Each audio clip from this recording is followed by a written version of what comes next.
Welcome to the Inside Texas pregame show brought to you by the one and only Academy Sports and Outdoors. We are going to hang out for the next hour until the game starts. You guys know how we do it every game day.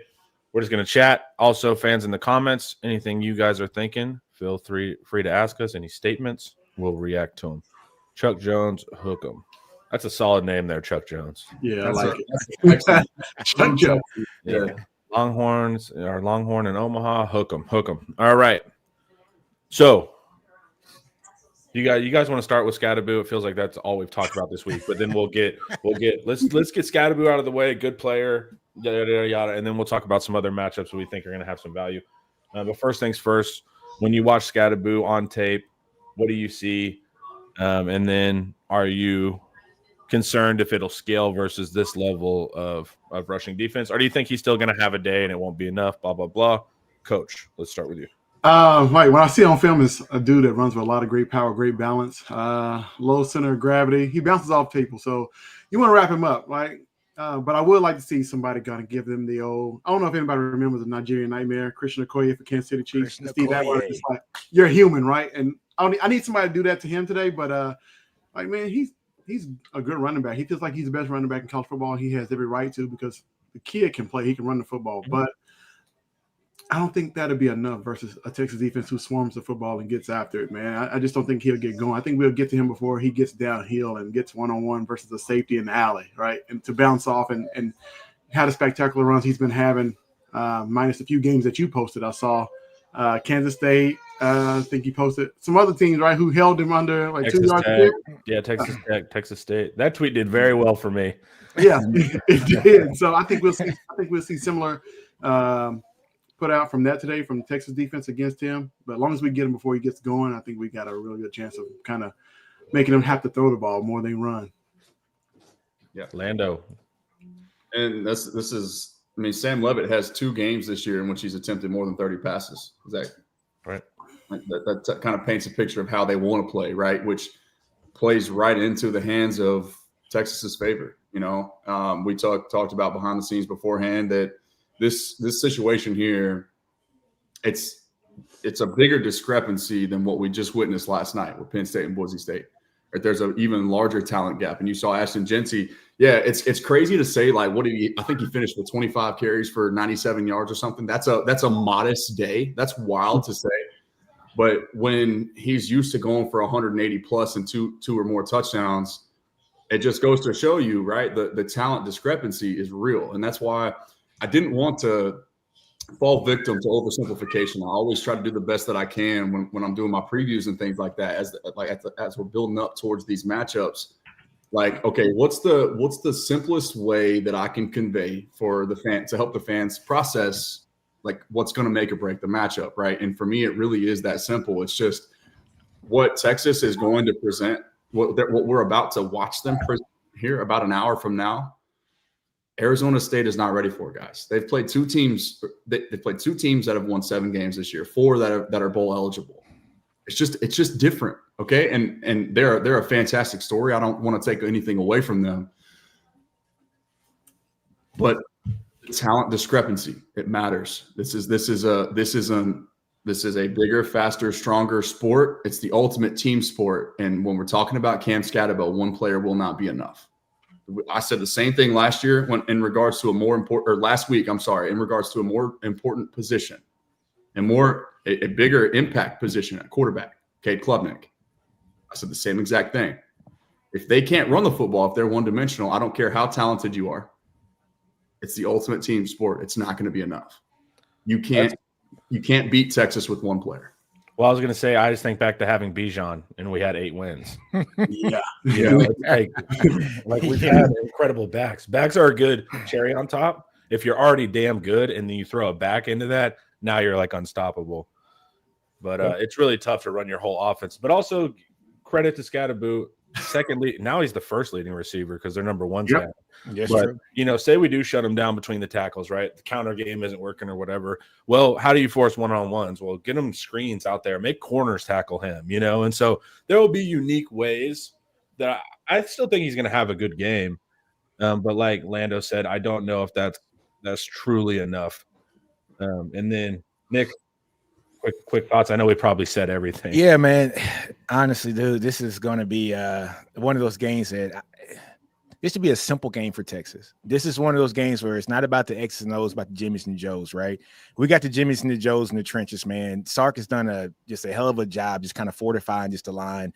The Kelvin Banks Juniors, right? Cam's not playing today, but guess what? You got Trevor Gooseby. No sweat off my back. You know what I'm saying? You got DJ Campbell, you got Cole Hudson, you got Jake Majors, you got Agbo if he has to come in. You got Net. I mean, look, he's built this lineup to where he's going to be able to go one-on-one against that defensive line, and we're going to crush that defensive line. Now, when it comes to Scadaboo, I like our chances too. Alfred Collins, Vernon Broughton, Colin Simmons coming off the edge. Barron Sorrell is going to have a huge game, I think, today.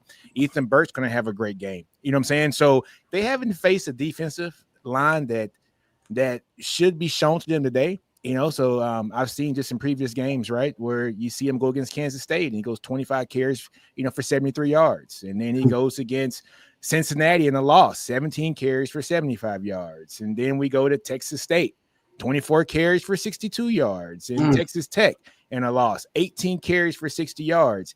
Like, what do you think the Texas defense is going to do to that offense? I'm not worried about it, guys. You know, I was telling you guys, just earlier that I'm kind of scared that I'm not kind of nervous about this game.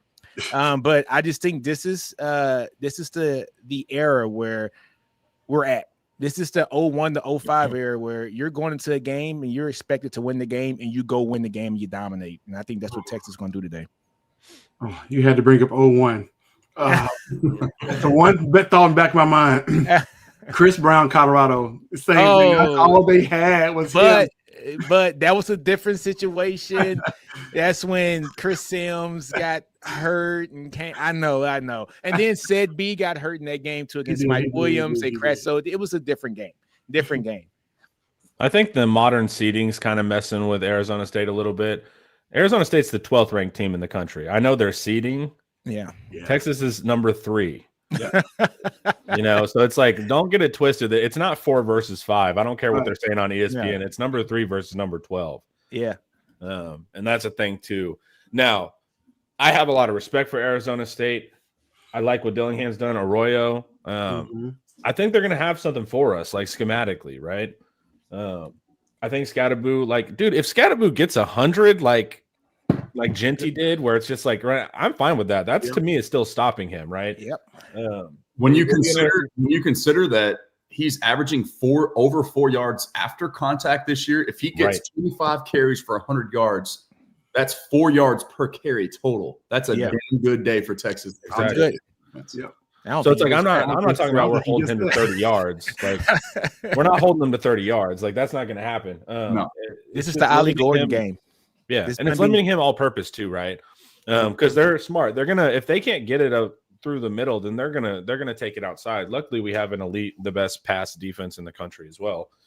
But yeah, that's the tricky part. They're down their number 1 receiver, who seemed like he could catch anything in his vicinity, like Levitt, and I like Levitt too as a quarterback. I like this offense. I like this. He's a pro, by the way. Yeah, I like definitely. Yeah, not yet, but in 2 years, he's a pro. Yeah. So let's get that clear as well. But still, he's a redshirt freshman. Right. And there's levels. So sure. Yeah. And so, it's not just saying like they have no talent. They absolutely do.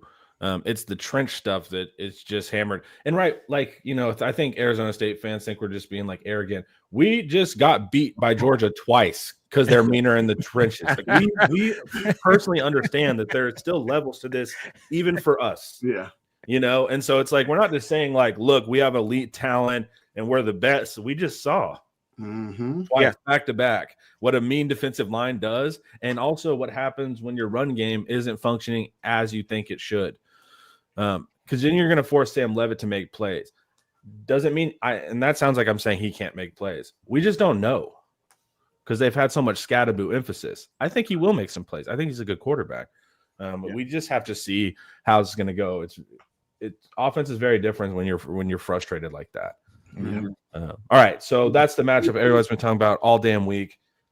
Let's look at some other stuff. I think the biggest thing that's even my fault, I don't think I've talked about it enough, but Texas offense matching up with Arizona State defense. It's the other side of the ball that I think will be the name of the game here.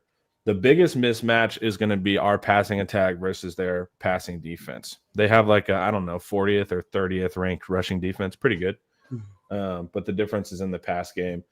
They do really good interceptions. But, hey, man, if Quinn can light it up, I think Bond's back, right? I think that's what they're saying. He's back. Yeah. He's back. And it seems Bond like not even catching stuff doesn't matter to me. Like, Bond just running off safeties and opening up stuff underneath matters. That's huge. Yep. You know? So it's like I think that's the biggest thing. So, and you guys can talk about it either way. You want to see our run game versus whatever, but what's the inverse of what we were talking about? And then we can go backwards order. Nick, what's up?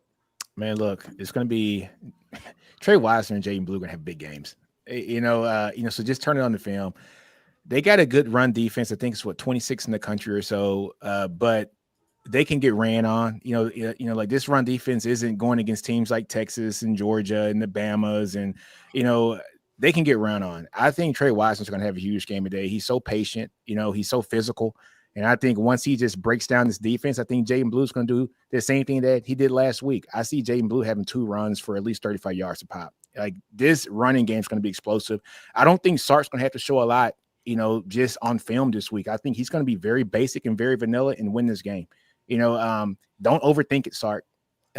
Those like slow motion plays that are slow develop, get rid of them today. It's mano-y-mano, abuse that line. Run the ball with Trey Wisener, run it with Blue, even let Gibson get some run too. I just got a feeling this team's going to run it. Jaden Blue's going to have a great game. Watch. He's going to have a big game today. Cool. So to build off of that point, which is, I want to see Texas commit to asserting their dominance up front, just downhill at you, power running game. That's what they've gotten going the last few weeks. That's what we saw them, even despite 2 of their offensive linemen, their starting 5 going down in consecutive plays last week against a top 8, depending on how you want to grade it, but blue chip talent team in Clemson. They ran the football for almost 300 yards with a couple backups and 3 guys playing out of position up front. Continuity is key. Offensive line position, right? It didn't matter last week, even against a top tier blue chip talent Clemson offense. Yeah, we saw draft picks become non-factors last week. Non-factors. So now you talk about Shamari Simmons, their tone setter, their nickel, right? He's going to be out for the first half of this game because of a hit. The targeting. Smacked back. Yeah, he did. That play was crazy, but what we saw, like, I think we're going to see Sark kind of spread them out a little bit. This is just a hunch, and I know that Homer talked about this earlier in the week with I think it was Paul. That was a fun discussion that you guys had, but spacing them out. Okay, Shamari Simmons' backup is a freshman. You put that kid in space on whoever you want to line up for us at slot. That's an issue. I would venture to imagine. Okay, but then also too, run support from that with that space, getting out on the edge with the outside, the wide zone stuff, playing off of that. So you just put that guy in a bind. For the first half of football, without your tone setting, one of your leaders, one of your best defensive players out there, that's also something that they're going to have to overcome. And it's an underrated component of this football game. You can attack Steve Sarkisian will attack your weaknesses. That's what the good coordinators do all across the sport at every level. So look for that in this matchup as well. And one of their most effective blitzers, right? Yep. To be able to neutralize that is important. Yeah. Yeah, exactly. I think you'll see much what we saw prior in the Clemson game. I don't think their edges will be able to hold up, man. We're running power. Anything you want to run split zone, like it's going to work. We're going to blow them off the ball. And then from there, you get your play action. Everything's going to be open, right? They're leading tackles with Miles Rouser and Xavier Alford, right? They're going to have to come downhill all day, which may lead those corners one-on-one. Quinn may hit a couple of deep balls, right? The running game get going. Quinn may hit a couple of deep balls. I think Gunnar Hamlin would probably kill it over the middle.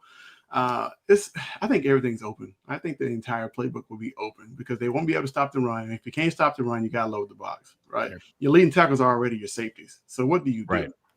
I think that it just opens up everything. This is catch, run, whatever you want to do. Sorry, like it's up to you. Just keep it simple. like Nino said, keep it simple. You don't need to get cute. Don't need to get fancy, man. Just you can do day one install, man. Just run the ball, play action. That's all you have to do. A couple RPOs. That's it. I don't see how they can stop Texas at all. Athletes in space. They can't keep up with foot speed. And I don't think they can hold up in the trenches versus Texas in the run game. So that's really going to be telling and key the entire game. I've been impressed that they even have that good of a run defense, because when you watch their defensive line, I'm not impressed with them. Yeah. They lack size, no 300-pounders, that kind of stuff. But to have still a pretty, I mean, like, they're not even sound. Like, they're not even always like in the gap they're supposed to be in, but they really do play hard. So it's like they're just running really fast. They're crowding the ball. It's not fundamentally correct always. They're not physically superior, but they're playing intently. Yeah. With intent, I think is more smarter way to say it. But that's what I think is interesting, because you watch the first, like, just the first couple drives of Iowa State. You're like, what is Iowa State is just at will moving them wherever they want to. Mm-hmm. But they're still like getting around their blocks and getting to guys. It's an interesting defense. I want to see how it looks whenever we play them, which will be shortly. I hope we play Oregon next week. This is Splendid Daddy, formerly Sugar Daddy, the artist known as Sugar Daddy. I hope we play Oregon next week so we can say we beat all the other conference champions on our way to the Natty. I want to play, I don't care about that. I mean, that's cool if that happens, but I want to play the team with the worst defense always. And I think Oregon has the worst defense than Ohio State. So that's why I want to play Oregon, because I just want to make it easier on our offense. Our offense can stall a little bit. So whatever defense is not as good, that's the team I want to play generally. So yikes. Does the difference in quarterback make a difference for you, though? That's my thing, because that man DG being able to move around. DG is much more like surgical. He's beat us before. There's a little PTSD there, right?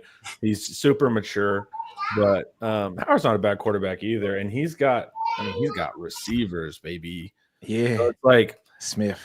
I kind of call it a wash. Like, I feel like they're both really strong offensively. I love our defense. It's our offense that makes me nervous. So I just always want to play the worst defense. I feel you on that. I feel you. Yeah. You know? I can get there. All right, y'all, before we keep going, we got a brand new commercial from Academy Sports and Outdoors. Fun, memories, friendship. We're here for all of it. Here for the big moments and the small ones, too. We're here for unforgettable triumph, momentary misfortune, and the impromptu throwdown. We're out here each day, chasing something great. Call it adventure, call it play, we call it fun. Academy Sports and Outdoors. Have fun out there. Have fun out there, y'all. They're enjoying their new year. All right, let's catch up on some comments, fellas. See what we're going with here. Alfred versus Blue in the open field equals TD. Xavion's a good safety. Yeah, he is. He's one of the guys I would have liked to have kept. Normally when our transfer's out, I'm kind of like, all good, but I like Xavion. And he'll be a pro, I think. Yep. He's a good open field tackler. I mean, second leading tackle on the team, like, for a reason. Like, he makes a lot of tackles and saves them from a lot of long games or a long run. So, yeah. Woodyard, I need DG to pay for his crimes in the Cotton Bowl. We can make. I didn't watch that game live. You didn't? I felt like we were going to lose, and I went on a hike. I remember that. Yeah, I don't know what it was. I physically could not watch that game. You went on like a 2 or 3 hour hike. I do remember that. Yeah. Lando, you remember that? For whatever reason, I was like, we're going to lose this game. When Homer went on the hike during the game against DG. Yeah. Remember that last year? Yeah, I don't know what it was, but we're gonna I forgot all about that, Homer. Yeah. Yeah. And it was a really good game, though. It was, and I did watch it. It's just live. For some reason, I emotionally could not take it that day. I was like, we're gonna lose this. I don't know how, and it's gonna hurt. I just need to look at trees, I guess. I do remember that. That's crazy. You look at trees. It's like what Paul was telling Homer. Like, Texas could win the national championship, and then they'd come in for the recap show, and Homer would just find a way to nitpick. That's what I said. It would be super funny if we win the national championship, and I'm just like, yeah, but it wasn't like the best way to do that. Like, we still struggled. They left so much out there on the field, man. They should have beat them by 20 more points. Well, it's also funny too because I'm just kind of monotone and flat anyway. So people will think like I'm frustrated with the game. It's like this is just my personality. I'm not frustrated with the game always. Derek Weisner, let's go shut those Sun Devils up. Too much yapping. Hey, you better tell Quintravion. I know. Shut him up. Trey that. That's Trey's uncle, guys. That's Trey's uncle, folks in the chat. So once the outside zone gets going, show up. It's over. Locked On Big 12 podcast says there's no difference between ASU this year and Washington last year. Drake, hey man, shout out Drake. He's the next. I was saying in the group chat, he's the next coward. Like as a purely from a producing sense, I would hire that guy and get him on the radio because what is it? It's provocative. He gets the people going. Like he's awesome, man. There's no way he believes what he says.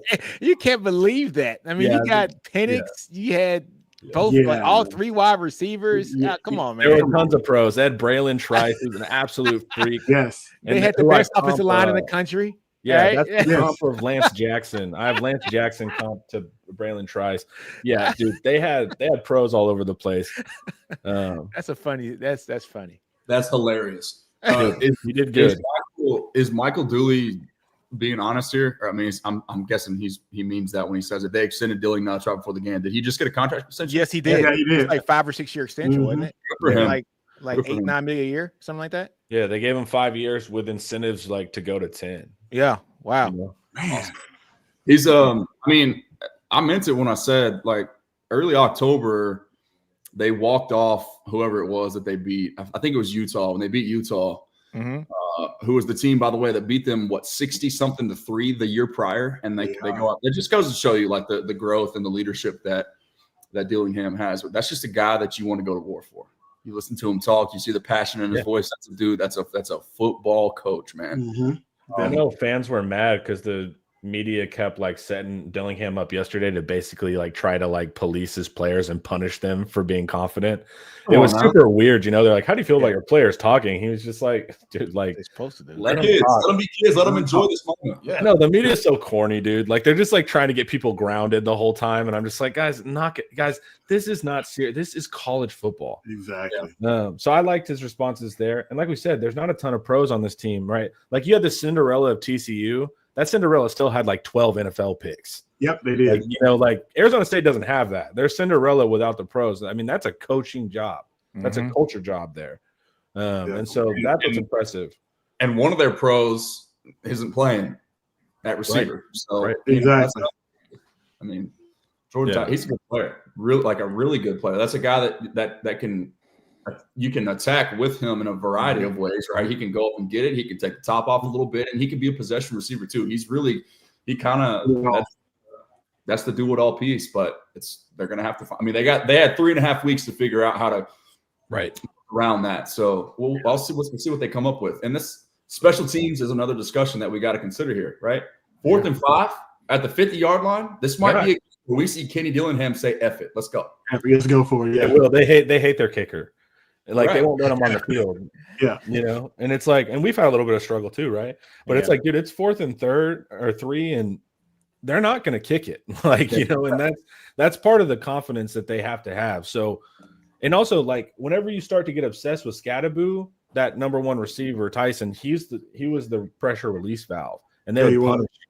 Now, they still have other receivers, not super experienced. He was getting a ton of the shares, but like Lando said, they've had 3 weeks. This is a good offensive schematics team, so they're going to figure something out. They'll have something for us. Yeah, they'll absolutely have something. But let's see. Splendid. Let's tamper for Ryan Williams. He doesn't have a QB. He also said A&M was his number 2 behind Bama, so he's technically. All I heard was he's willing to live in Texas. I didn't hear the A&M part. I just heard that he's willing to live in Texas. Good enough. Yeah, we might as well go ahead and mention Quinn Ewers for the algorithm too. Did you guys see that? Jonte Cook, he walked back on his and he deleted it. Yeah, he deleted it. Then he was like, "I'll just he's going pro." He walked back again, and he was like, "No, what I really meant was because he's not pro." Yeah, he's going to the he's It going pro. doesn't make sense because if you're going, you're not wasting your money if he's going pro. It's not like he's going to take the money. he's not taking it with him. Exactly. Right. So no, Jonte knew what he was doing, but then on three picked it up, blasted it everywhere. He knew that's not a good look. Look, man, I said in the group chat, our group chat years ago, I said Jonte is that player that, like, if he transfers, it's going to be hell because he has an incredible personality. Like, he's fun. He's a fun player when he's on your team. But the second he's not on your team, it'll be hell. It's going to be tough, He's like Evan Stewart light, low key. Yeah, but he talked way more than Evan. Yeah, but Evan's not vocal. More than Evan. He's not vocal like that. You know what I'm saying? So, well, hey, look, he traded in Arch Manning for whoever's throwing the ball in Washington next year. Good luck to you.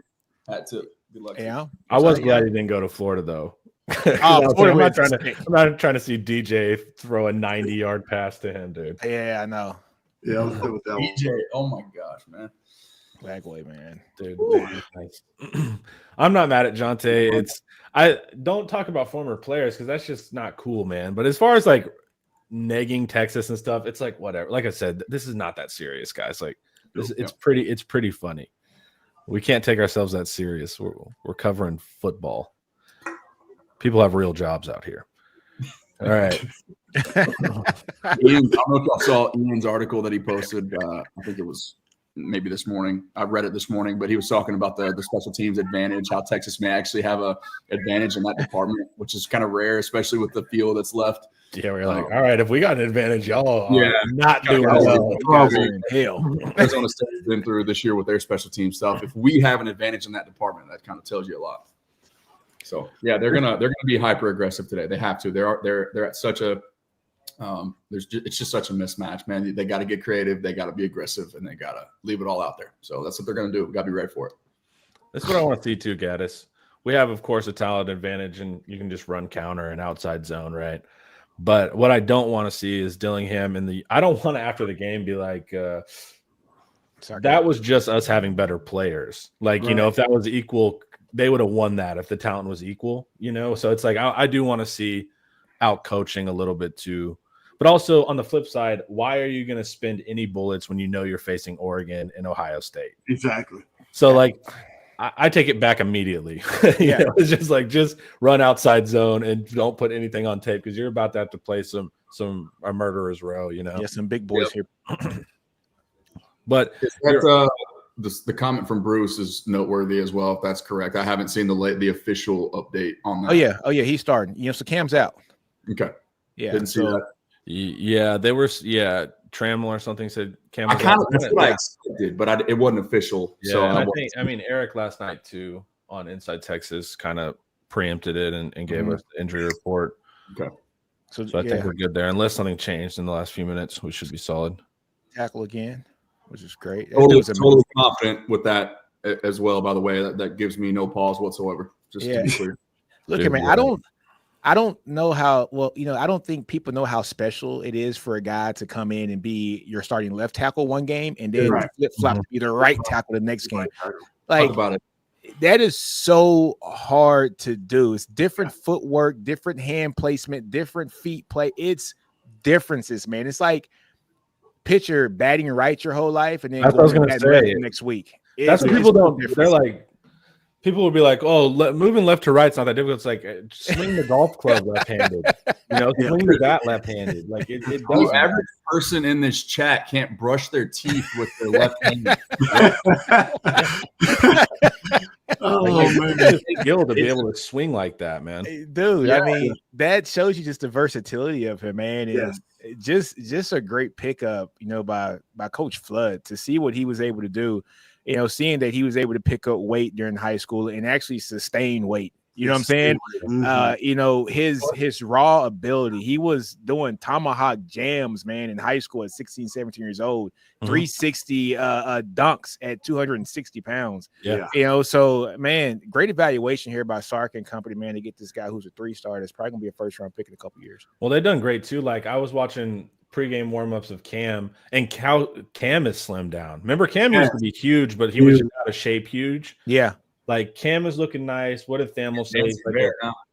Saying he's getting top 20 pick mock. So you get Kelvin Banks, who's going to be the first tackle off the board. Then you're going to have Cam, who's getting first-round mocks, and then he goes down, and then you bring in Gooseby, who also is probably going to be a first-rounder in a couple of years. So it's just like, dude, our tackle game is absolutely insane.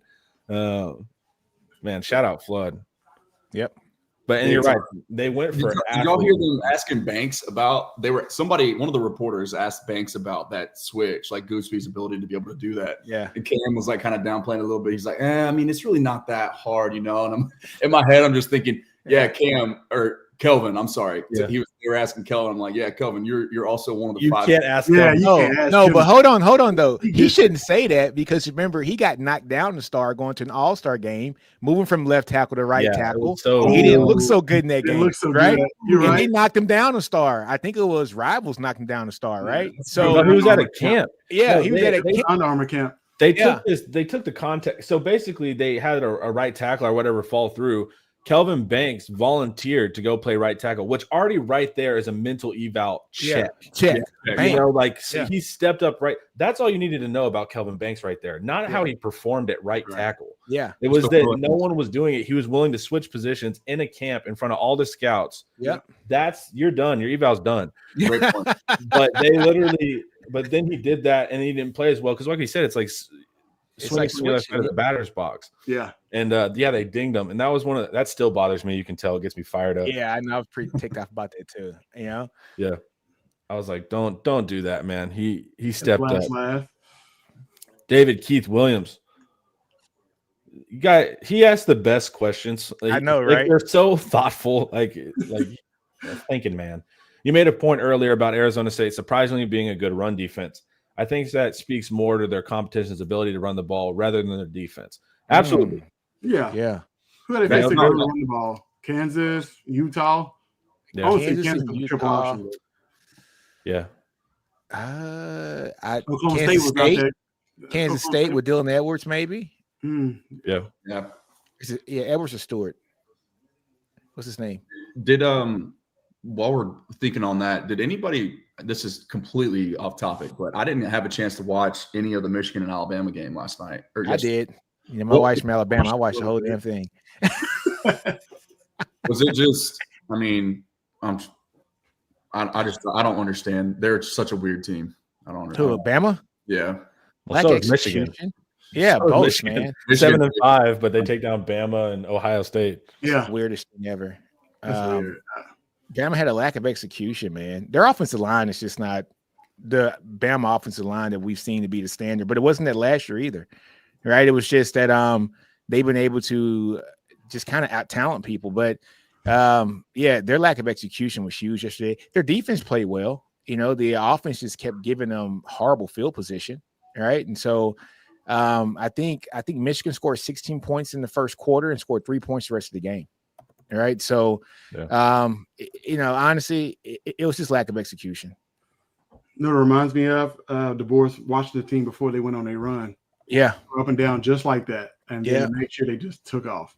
Dude, I was telling my wife, they are so mad at Kalen DeBoer. They're like, he needs to go. And I'm like, look, that's insane. I said, this is so crazy. I said, this is a guy who's following up the greatest college football coach of all time, and Nick Saban, right? Anything less than perfection is not going to be seen good for you guys.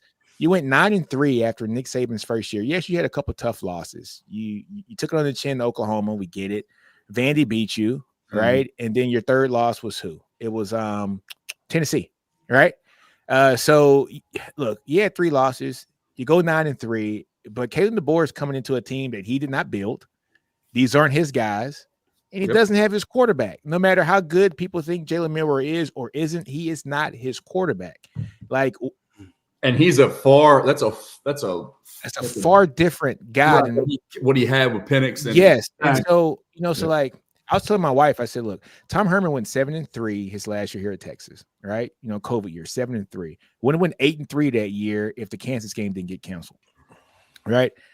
Sark comes in, and after the first year, he goes 5-7. Yeah. Okay. I said we took a nosedive with Bijan on the team. We went 5-7. Sark didn't have his guy. He had Casey Thompson, doing his thing. All right.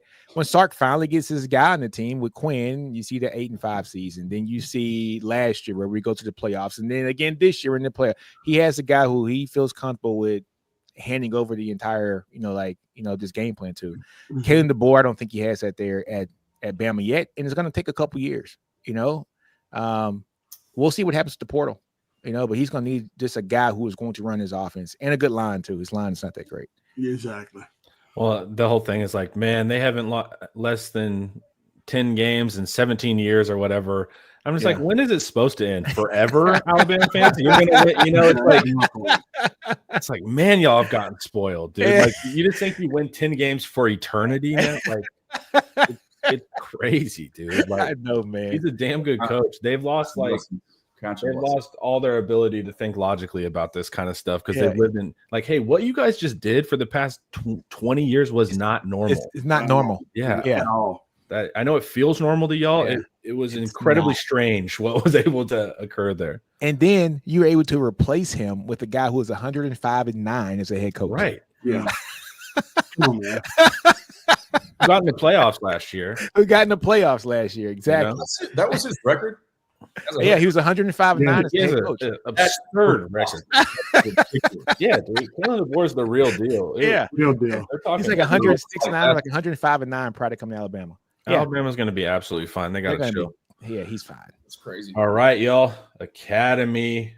They have all the gear you need. It's actually cold now whenever I check the temperature the past 3 days. So get your hoodies, your sweatshirts, your leggings, all of that. Nike, Carhartt, Magellan, whatever brands you like. Also, new year, new you, right? You guys are about to change everything. So they got weights for you. They got treadmills, running shoes, all of that. So you guys can get your body and your mind right. And Lando, they got ice baths too, little ice baths so you can pump up. So check that out. I know Lando likes plunge right before I sat down. I feel great. Yeah, Lando loves the cold exposure, so you guys can do that too. So always the top brands at the low prices you'll love. Academy makes it easy as well, guys. In store, curbside, or online at Academy. So if you don't like to deal with crowds, there's plenty of other options. Academy Sports and Outdoors, have fun out there, and they are the official retail sporting goods store of the SEC. SEC. Hey, Lando, I'm sorry, man. He was 104-12 as a head coach prior to coming to Alabama. Oh, he's awful then. I'm sorry. 104-12. Okay. Bama. Okay. Still a very nice problem to have. Very nice problem to have. Josiah Stewart, Grant, Graham, and Johnson did not play. That was future personnel that beat Bama. Yeah. They had some good chess. I did not watch the beginning of the game. I did watch the end of the game.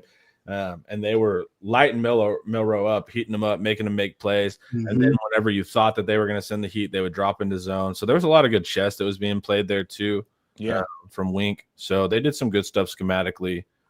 And Wink's historically kind of been an all or nothing defensive coordinator. He loves to, the sim pressures and dialing up blitzes and the variety of pressure packages that he can present, even at the college level, has always been impressive. So, like, to me, though, like I said, I didn't take this with a grain of salt. I didn't watch the game, but seeing that, like what Jarrett just told us with Stewart, Grant, Graham, Johnson all not playing, you're getting a hyper active bunch of young guns out there ready to just go and prove something. They're going to tear Oklahoma up next year. I can't wait, baby. That's the dangerous team next year. I'm saying they're going to be a lot better.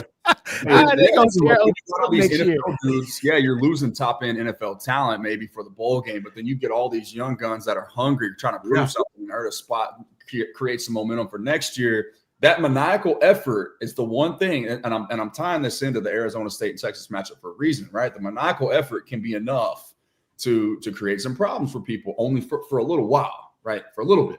And then you start to see the talent truly take over. But I just wanted to make that point to where, like, you get some young guys out there, man, that are really hungry. They can do something. If Bama's not really ready to get out there and leave it all out on the field, which they probably weren't, I'm sure there's a bit of a letdown, understanding where those guys came from and that program, just where they're used to being, right? Playing in a meaningless bowl game for more or less. It's just different circumstances, but that's good stuff. Thanks for the update too, Jared. Appreciate it. Hey, Bama fans, let me tell you one more thing. Y'all better hope Jalen Milrow comes back next year. He should. He should. Because if he doesn't, and then you're left with Ty Simpson and an offensive line that cannot block well, and he's not mobile.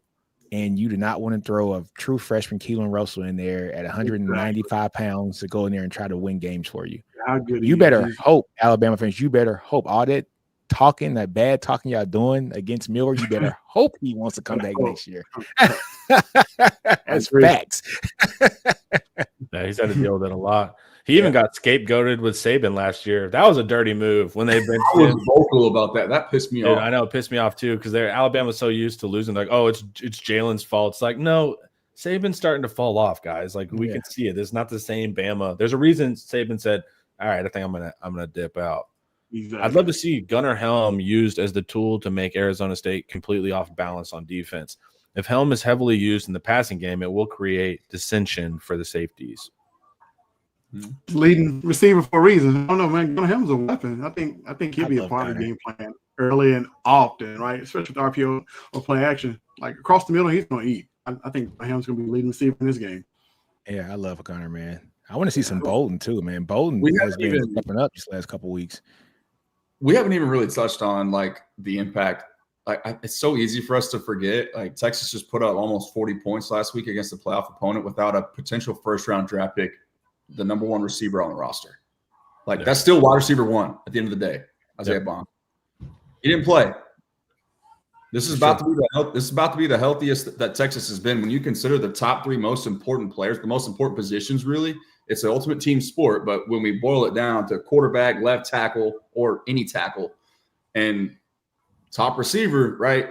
These three guys. When's the last time they were all on the field together, like 90% or better health? I was going to say, yeah, and healthy all time. And knowing how Arizona State wants to play defensively, right? That they can't hold up front, especially not against Texas. So they're secondary, right? Homer, you talked about this early on in the week. Who leads that defense in tackles? Safeties. Yeah, we're going to eat. Those safeties are now – they have that's a massive task for them to worry about run support and a fully healthy slate of Texas receivers. And Gunnar Helm running right up the middle. That's exactly what brought me back on this point. That point right there about Gunnar Helm. That's anxiety level is 0 right now. I'm good. I'm not worried. It's so weird. Safety position because your front can't occupy. They're a slanting team. They're a slant front. They want to penetrate, right? They're not a front that's just going to stack and shed and two gap. They can't. They're not physically equipped. They can't do that. So now they have to have all these DBs in run support flying downhill. Well, then you get a double move with Isaiah Bond right behind that. You know, there's so much that they can present problem wise and matchup wise. It's hard for me to imagine a scenario unless Texas just completely shoots himself in the foot. That's what I say. That's the only thing. Arizona State wins by like us throwing 3 picks and like just doing dumb, like what is going on? 90 penalties like Georgia. Like if Texas plays great and Arizona State plays great, Texas wins. Yeah. So in order for Arizona State to win, they have to play great and Texas has to play bad. They can't both play great. And so it's a narrow path, you know, and it would be an upset for a reason. Mm-hmm. Right. Gunnar, do some more high hurdling. He's an athlete, man. Man. Hey, Gunnar, I'm gonna go ahead and say it. He's having a better season than JT did last year. You know, I think overall, I think he might be the better prospect. Overall, I think JT hasn't scratched his ceiling yet. JT's testing numbers were really disappointing. They're very disappointing. Strength too. The bench press is gonna because that's a direct correlation. Like the bench press translates to can you hold up and run like as a run blocker? You know, we saw that, but he wasn't willing to do that either. But yeah, so was Gunnar? Yes, Gunnar the best tight end we've had since Jermichael Finley. You can say it. Yes, and you could paint the picture, you can make the case, and then I heard, you know, looking at just the hype that we've been seeing from the guy that's coming up after him next year in Jordan Washington. I can't wait to see that dude. He's gonna be nice too. Something to watch, man. But yeah, there's a pipeline. This is just the sign of a healthy program. When you can, like, we just put how many guys into the league last year? 11 draft picks, 13 in total. Like, come on now. I just saw a graphic yesterday. It said we're gonna have 9 draft picks in the first 3 rounds this year. Yeah, 9. I see it. So Lando, just think what you just said. You said that this is, so this is going to be like a school that's a pipeline for tight end, right? Now we're already becoming a pipeline for defensive back, a pipeline for running back, receiver too, a pipeline for receiver. You want to come and be a transfer guy and have a year and go make to the tackle. league. We're a pipeline for the offensive line, just not tackle now, because I got a feeling once you see Hayden Conner and Cole Hudson and DJ Campbell go off the board at guard, it's going to be, well, come play here, because next up is Neto, right? Like Neto's going to be the next up, right? And so, like pipeline for tackle, like you say, you got Banks and you got Cam Williams, first round draft picks this year. Goose is the next one in line. You know what I'm saying? It's just Brandon Baker's going to be after that. You know what I'm saying? So it's just like, we're becoming a pipeline for defensive tackle. We're a pipeline for defensive tackle. Corborn Ojimo, then Sweat Murphy, now Collins Broughton. Who's next? Right? Like that's the pitch now. Who's next, guys? Yeah, who's next? Jalen Ford, now Anthony Hill. And let's not forget too, I was just about to bring up the edge position that's coming. Yeah, and now the edge is really about to be a pipeline. Yeah. that makes me want to throw up thinking about what opposing quarterbacks are about to feel like next year and beyond. Like, that's all right, so think about this. In 2 years, you're going to see Colin Simmons probably a first-round draft pick. And then the year after that, if Lance Jackson is a first-round draft pick. He's a first-rounder, right? Like, that's the year after that. And now who else is coming? I mean, it's just thank God for Sark. Stun on him, Sark. Stun on him, baby. It's such a different. Well, it's just such a different thing, dude. We had no draft picks. Like, I remember those days, man. Dude, that's crazy. We went from no draft picks to like this level. Like, it's a whole different thing. I think that's too like why we sound so obnoxious to Arizona State. But it's like, guys, we've been there. Like just a couple years ago, we had no draft picks. Like we know the difference between having a lot of NFL guys and not having a lot of NFL guys. It's a difference. It's a big huge difference. And so it's just like, I think they're like, Texas fans have just been lucky for whatever. Like, we just went through something we called a dark decade where we sucked for like 12 years. So it's like we know the difference that we're seeing here is about talent, man. That's the difference. We have good culture. It's the NFL talent though. Like that's what gets you over the top. Culture can get the advance, it looks like. Because the time you were on campus, think how talented those teams were. Oh my God, I still keep in contact with some of those guys, even though they were super talented, right? Yeah, dude. We had guys in the team that for whatever reason, these guys should have had 10-year careers in the league, but they couldn't even get in the field. You know what I'm saying? It's just like there's just such a difference in talent of what Texas has now than what we had 5 years ago. I mean, it's just so different, man. But yeah, man, I'm excited for what Sark's doing here, man. This is what Texas should be used to. This is what Texas should be. This is the standard, So it's great to see, man. Yeah, it's just such a difference. Well, it's just like funny, like Williams goes down, and you're just like, who is that? Jelani McDonald. It's like, these guys are coming in, and our defense hasn't skipped a beat. Yeah, there's like it's athletes, man, dude. It's crazy. Banks goes out against A&M, and our line didn't skip a beat. Dude, we lost our center. If you lose your center, say it again, Homer. Yeah, and that's the culture. Hey, we lose our center. We move our left guard to center, move our swing guard / tackle / center to left guard, and he starts because he started 13 games as a freshman. You know what I'm saying? And then you keep the rest of the line intact, and you still dominate. Like, what are we talking about? You know what I'm saying? Like, this team is so stacked. We're so stacked. Dude, losing center is like huge. Like, that's the mind of your offensive line, dude. Especially Tate. Yeah. And you do that in the playoffs. That wasn't against Clemson. Yeah. Not just against anybody, against Clemson. You didn't. That wasn't versus UTSA that we were able to like that's huge stuff. Yeah. And then this will be the funniest conversation if Arizona State just goes out and just upsets us. Post-game show gonna be wild. You know what I'm saying? Yeah. Nick, I'll force you on the post-game show if you're going to be upset. Because pregame show is a lot of fun. Post-game show, not always a lot of fun. Hey, that post-game show against Georgia, when I came on with you guys, I was like, dude. Yeah. Luckily, it's only happened twice this year, man. So it's like we've been really lucky, but during the 5-7 season, I'm like, I don't know what to say, man. It's not going well. Hey, man, we were down with the good and the bad, man. We were here when it was down, and we here when it's good. That's what makes it so much better, man. When KU was not only beating us on the field, but when KU was out recruiting us in the trenches. Remember? Yeah, dude, that's crazy. It's not long ago. Yeah, come a long way since those days. A long way. We got 20 minutes left. I got a picture my wife sent me the other day of me sitting at FedEx Field. I think it's the newly named FedEx Field, but regardless, before the Commanders were the Commanders, the Washington Redskins home stadium when we went and played Maryland. Yeah, hey, I was there too. We were there at the same time. Lando didn't even know each other then. I was there.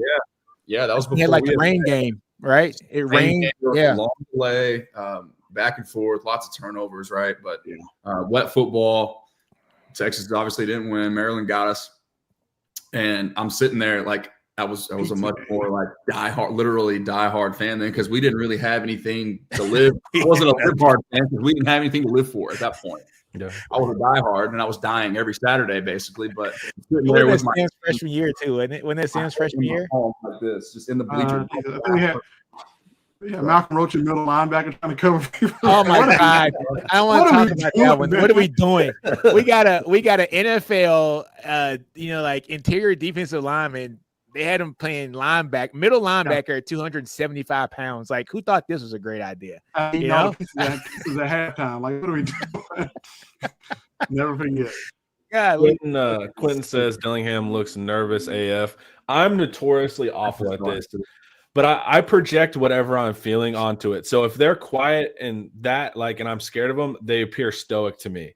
But like if I'm cocky and they're quiet, they look soft. I'm always wrong. It's totally my bias. Like it's my bias I'm projecting on them. Hey, Lando, if they're hype, I'm like, oh, they're overcompensating. Clearly they're nervous.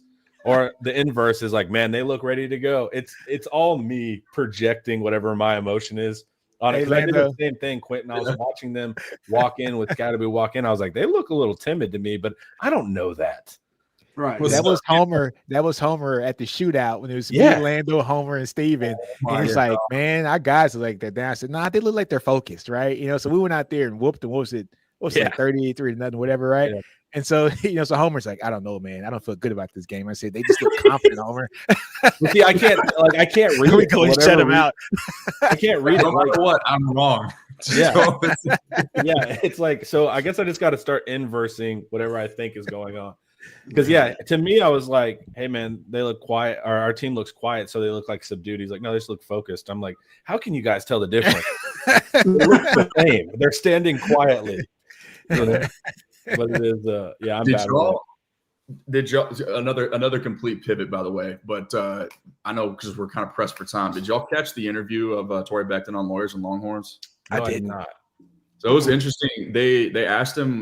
They were kind of talking about who the strongest player on the team was, the fastest player on the team. I like when he said that, especially considering he was on Bruce Feldman's college football freaks list, much like Mozzie Smith was years ago. You guys are probably familiar with that, but I expected him to say Barron Sorrell because Barron Sorrell was on the college football freaks list, but he actually said Jake Majors was the strongest player on the team, and that just kind of said a lot to me. Just not only about because we know he's the brains of the operation on the offensive line, right, and just the leadership that he possesses, being a team captain and things like that, just really goes to show you how important of a piece Jake Majors is, and for him to go out and for Texas to still not really skip a beat, being able to run the football 300. For almost 300 yards last week. It's really cool to hear that. And then knowing that we're getting a guy like Jake Majors back, Kelvin Banks, more even healthier than he was probably going into that game. And then you got Isaiah Bond getting added back into the mix too. And Quinn Ewers deep ball, we're starting to see that come back around. He's hitting that. It just seems like things are like we're finally getting healthy. All of our top tier upper echelon talent is like collectively healthy and feeling good again, and so it just feels like the perfect time to be peaking. And I still don't think we've seen peak Texas yet offensively. So that's crazy, man. Yeah, that's crazy. We haven't seen peak yet. Mm-hmm. Yeah. Remember Becton year one? We were furious at Becton. We were mad because also we don't understand strength and conditioning. What do you mean they're not ready? It's like, guys, it's been 3 months. They had to take a step back because they were, Texas they were blocky and it was all, dude. Herman turned us all into these meathead dummies. It was sagittal plane strength, right? They didn't move well, so Torre had to walk it back and basically get into a bunch of isolateral work, like unilateral work, basically working on one leg, teaching guys how to move and function better. So it's I'll get off the podium, but that's crazy. But yeah, you're right. That's complete revamp, the restructuring of the strength and conditioning program. Well, remember we had Jake Smith, who plays at Arizona State now, looking like a little linebacker. Right. It was like the easiest thing to do. Like, dude, you can get these kids big. That's not hard to do. You're going to give them a ton of calories and they're going to work out. They're 19. They're going to get big. Yeah, the skill is getting the bodies right for the positions. And all we did with Herman was just got everyone big. It's like, we don't need a big slot receiver. Yeah. I mean, look at Jordan Whittington. Look at Whittington. Yeah. Whittington could never stay healthy because he just kept getting bigger and more mass and more mass. And it's like, you got to have functional mass. You know what I'm saying? So it's like, work out the right, parts of your body to make sure that he's going to be the best wide receiver possible. You know what I'm saying? And so we saw him be healthy just the last 2 years here at Texas. And now he's doing it, like in the league, so the Rams have him posted everywhere on social media. He's going to be a guy. He's become like a fan favorite there. Yeah. So that's just really good, just training, man. So it's going to be great. Yeah, that's been crazy. Like how strong we look, but just the body types are correct for the position. Yeah, I'll watch that Becton interview. Those guys do a great job with those interviews, man. Yancey McKnight had Sam Ehlinger looking like a strong side edge, bro. Yeah. It was insane. We were just packing weight on guys. Now they look like that, but they move like ballerinas. Like, and I don't mean for that to sound crazy, but you see Josh Pate. He's on scene college game day in Michigan. We're going up to play Michigan in week 2, and he's like, Michigan's the defending national champions. That's an NFL defense they got over there. A bunch of NFL players. Yeah. Texas looks different. He's like, this is different, guys. I'm hearing him say that. That's an objective observer. Mm-hmm. And I'm just like, okay. So like what we're seeing, what we have been kind of counting on and predicting, right? We're starting to see other people, non-biased observers, that are doubling down on our preconceived notions about the roster. And we're like, okay, this is getting to that point. And just once again, a testament to a real SEC coaching staff. Sark, the general manager, managing his roster at an elite level. The CEO side. And here's the thing is, like, we've talked about a couple of times, but like that's Sark's strength, right? We thought it was all going to be like manufacturing points. The offensive coordinator side of Sark is what everyone thought we were getting. We got a really strong GM. An organizational guy and a guy with NFL backgrounds that understands how you do this, understands how to partition the money correctly. I mean, you're running when you're at Texas, man, this is $1 billion enterprise. Yeah, you're a CEO of a $1 billion business, bro. Very well. You're a Fortune 500 CEO right now at Texas. Yeah, dude. Seriously, like that's what this is like.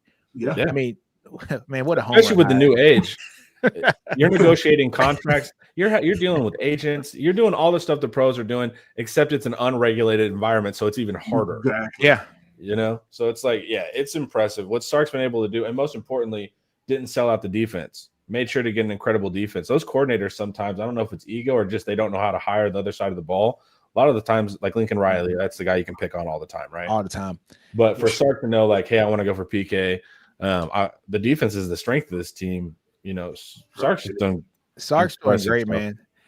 So Homer, I was telling my wife just, just last night, I said, the beauty about what Sark is doing, and I just finally got it, was he's hiring coordinators that are going to stay the long haul. Like, he's hiring a guy like PK who came out and said, I have no aspirations of being the head coach. I love defense. I want to coach defense. This is what I want to do. Yep. Cal Flood, who's his OC, but who's his O-line coach per se, right? He just wants to coach O-line. He's been a head coach before. He took Rutgers to places that they've never been before. He's gotten them 3 first-round draft picks come out of there. A first-round offensive lineman picked out of there, right? Out of Rutgers, right? He's done that. All right. All he wants to do is coach offensive line, right? He's gotten the Terry Josephs and the Blake Gideons. These guys are comfortable being in the positions that they're in. And it's almost like they're not even looking to move. Like, they are there. So here's my wife. She goes, well, that can breed, guys just kind of getting stuck and stubborn. And I'm like, no. I said, they still got to perform, because if you don't perform, you get fired. right? Yeah, so they just want to be the best DC and OC that they can be. I don't want to be a head coach. I know my lane. Just let me be me. All right. And so Sark has that continuity, man, which a lot of teams can't say, man. You know, everybody. Some of them too. I mean, some of them are getting talked to. Yeah. Oh, Let's say that. Let's say that. Yeah, so like, there's going to be there's a chance movement promotions that can occur on this staff. But I feel great about that. As long as it's not a lateral move, that makes me mad, right? But hey, man, if you promote to a coordinator position, you get head coach list, major props. Yeah. Because now Sark's in that point, like, if you really want to become influential, you got to have a tree, right? Yeah, tree. And so that's going to be a cool area. But heck, guess what, guys? It's game time. It's game time, baby. It is game time. You saw the cowboy hat come on over there, yo. Yeah, you already know it's game time. I already knew what time it was. Absolutely, fellas. Appreciate you guys. We will be on as soon as the clock strikes zeros. We will be back on for the post game. Nick, after you do your Bleacher Report show, you feel free to hop on. You guys can hop. Anybody can hop on. But it should be fun. Hopefully, we get this W. I think we will. Until then, y'all enjoy the game. This is the Inside Texas pregame show brought to you by Academy Sports and Outdoors.